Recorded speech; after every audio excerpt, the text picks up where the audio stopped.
Welcome to the I'm Possible podcast, Ep.0 with me, Esen. If there is a part of you that is tired of holding it all together, tired of always being strong, powerful, but still scared to let go, still willing to control, I see you. I was her for years, decades, until life cracked me open and I had no choice but to meet myself without the masks, without the roles, just me. This podcast is born from that journey, from the tears, the silence, the remembering, the suffer, and from the power I found when I stopped performing and started living from my truth, from my heart, from my intuition. If you are ready to soften, to feel, to come home to yourself, this space is for you. Welcome to the I'm Possible podcast.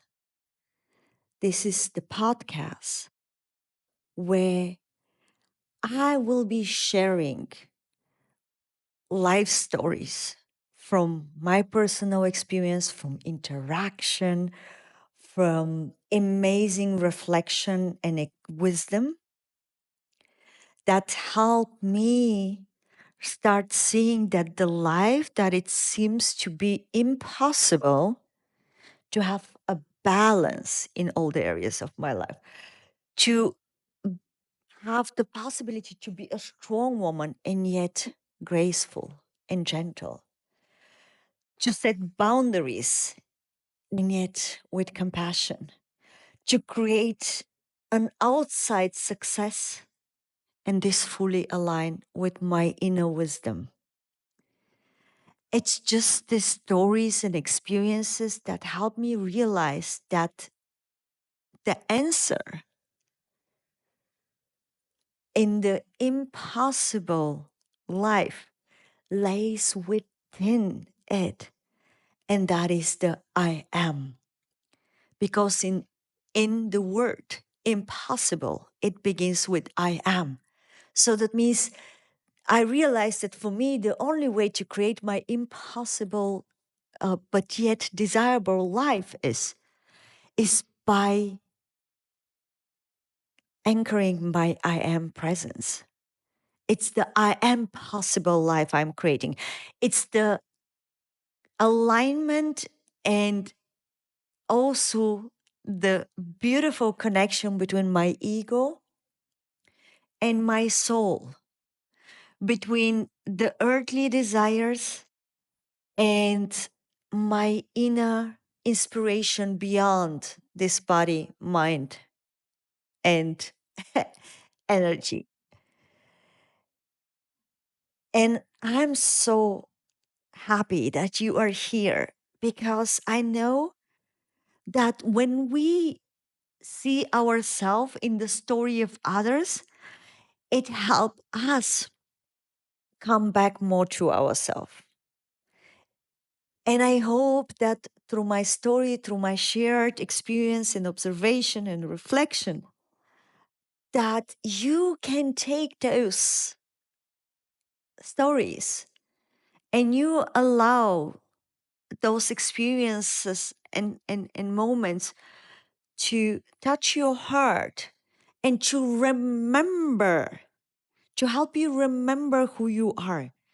And the reason why I feel the urge to launch this podcast here and now, especially for power women, is because I was proud to be a power woman for the most of my life. I was extremely happy and powerful that I can have this go-getter mentality, that I have the mentality of solving problems, that I was the pillar for my whole environment, supporting, holding space 24/7. Till a moment few years ago when I realized that I was holding the space for everyone. But when I needed help, two things happened. One of two things happened. The one was I either was afraid to ask because I didn't want to lose um, this image of being a power woman, a strong woman, and people think that I cannot handle on my own. Or even if I made the decision to ask, most of the time I get the feedback, oh, Annie, you're such a power woman. You can manage by yourself and your problems are not as big as mine.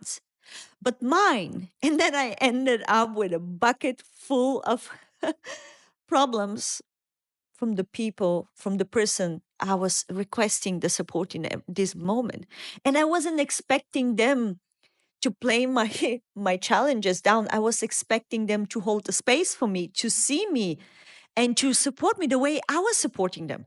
And then I realized if I feel this way, there must be so much amazing, powerful women outside who have this energy within it to shift their whole family lineage, who have the power to and the purpose and the mission of vision to serve beyond their own environment, to serve a higher purpose, to create a legacy. But when these women are lacking a safe space where they can be held and supported unconditionally the way they do it with the environment, where they can be seen in their vulnerable moment without feeling weak, where they can receive the compassion without judgmental, that they will even flourish more than they're capable of doing it in the moment by standing and holding the whole environment as a middle pillar. And also, again, the reason why I feel the urge to launch it now is because I came in my personal experience, and you might have another experience, but in my personal experience, how I experienced woman empowerment wasn't an empowerment that empowered the woman within me, the feminine aspect within me, but it was a way that empowered the masculine aspect within me, just one part of who I am. I was taught that I need to be a goal getter. I need to solve problems. I need to be assertive. I need to have a clear direction. I need, like all these masculine attributes that are beautiful. But I also was taught that compassion, emotional intelligence, collaboration, um, like expression of what I'm feeling, of chaos, of creativity instead of clarity, is not welcome. So I learned from young age that I need to become the better man, that I need to compete with a world full of men so I can get the place in life that is meant for me. And that is how I experience woman empowerment. And let me tell you something. Maybe you won't hear it from a lot of women on the stages, on the big events. But I have had so many individual conversation, hundreds with highly successful women across the globe. And when I share with them this story and my reflection, you see how suddenly their heart cracks open and they feel finally seen. They feel finally like hold in the inner pain, how the woman empowerment has on the one side served them yet, but on the other side has killed that part of them that is most joyful and most natural. Because in my personal opinion and reflection, we shouldn't be talking about woman empowerment. We should be talking about feminine empowerment. And that's are two completely different things. Because feminine empowerment means understanding the quality, the feminine attributes that every single human holds, a woman and a man, and taking this beautiful quality and putting them on an equal level in our schools, in our kindergarten, in our university, in our work environment, in our society, in our government, on all the areas, making them as equal as the masculine attribute. When we do our quarterly planning for our company, not just to focus on ROE and the bottom line and the strategy, but actually to focus on the well-being of the team, of the emotional intelligence, of the space for pondering in chaos and creativity, right? It's really taking this feminine aspect that are a part of the man and a part of a woman and putting it equal.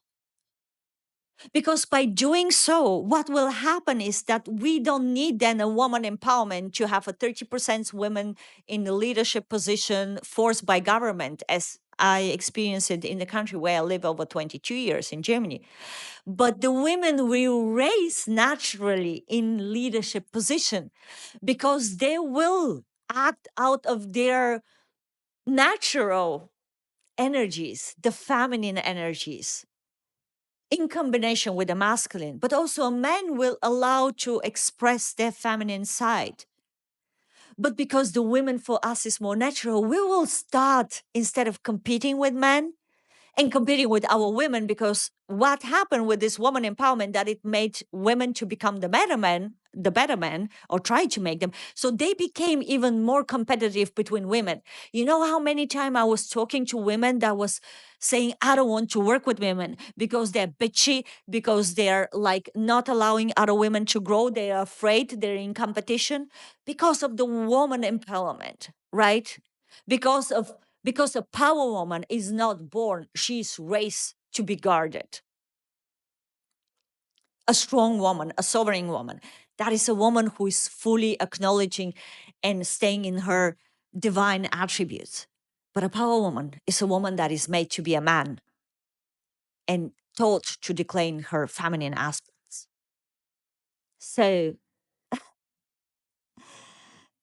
I get very emotional, but you see, this topic is really something that is creating this urge in my heart, not just as a woman who is, willing to hold the safe space for you and other women, but also as a mom of a son, because I'm willing also to show my son that women can be powerful, strong, in their feminine attributes. I'm going and I've been walking through this path of really coming back home to myself and rebalancing myself. And most of the time, because it's a challenging journey, the one that kept me going further was my son and my dedication that I'm willing to break and to be the one to stop in my family lineage these belief systems that was holding me, keeping me back, slowing me down, blocking me, locking me. Because I'm willing to show us women together to experience that we can be soft and yet extremely powerful and sovereign. We can put boundaries and yet with compassion and grace, right? So it doesn't need to be the loud power. It can be the soft power. But when needed, we can raise our voices from a place of emotional intelligence and deep self-love. Because let me show you something. When a woman is not happy, what happened? The society is not happy because a woman is the mom in the one area. So she's the nurturing one. So if she's not happy within herself, she cannot, if she's not loving herself, if you're not giving you the self love and the space for yourself, you cannot give the level of love to your child and nurture it the way it deserves it. Because you can give only as much love and nurturing as you are able to give yourself self love and nurturing. Let me repeat this. You are able to give this level of love and nurturing towards your children, that you are able to give yourself the self love and nurturing. So if you don't give yourself a self love, a time to recharge, a nurturing, you cannot give the level self love and nurturing that your children are deserving.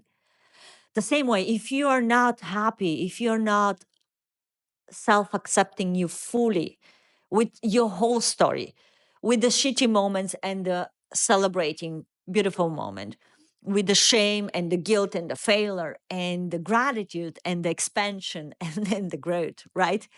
Because that's all you. Everything belongs to you. It's not just the shadow need to be covered under the you know um, carpet, and only the shine side will be showed. That was me for years, right? I could meet myself only behind a closed door in the bathroom, in the mirror, and even there was difficult for me to see myself fully because I was ashamed of this other part, but not anymore. And you also, if you're here and listening to this, you are done with this. You are willing to fully accept yourself and to love you fully. Because let me tell you, when you love yourself, you can be more beautiful and from inside out and from outside, it's going to reflect in your relationship. Y- you will stop competing with your partner. You know how many women I encountered that because of this power woman mentality, we were constantly in competition in our partnership without realizing them. That was me for years. That was me for decades. But I didn't know better back there.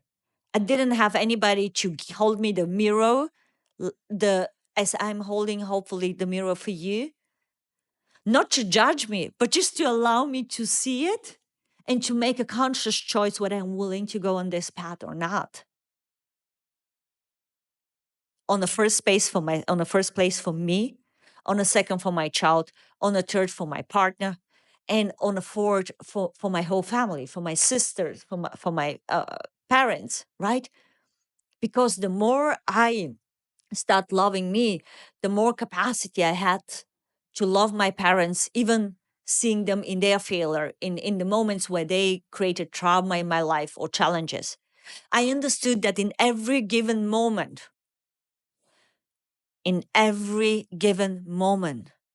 everyone on earth is doing the best they can do with the level of consciousness they have. And this realization was the one that helped me reconcile with my parents, to help me loving them fully. Not because I forgive them, that is not needed, because with forgiving, I put myself over them, but by actually seeing them that I have never done anything wrong, in the meaning, not, I don't want to say that what they've done was right, but I mean is that they couldn't do different in this situation with the level of consciousness they had at this very moment. And the moment that cracked my heart open, you can see, so, and decide to let go of this power mask, was actually the moment when I realized how much I'm not open for receiving a support and how much I'm willing to be open.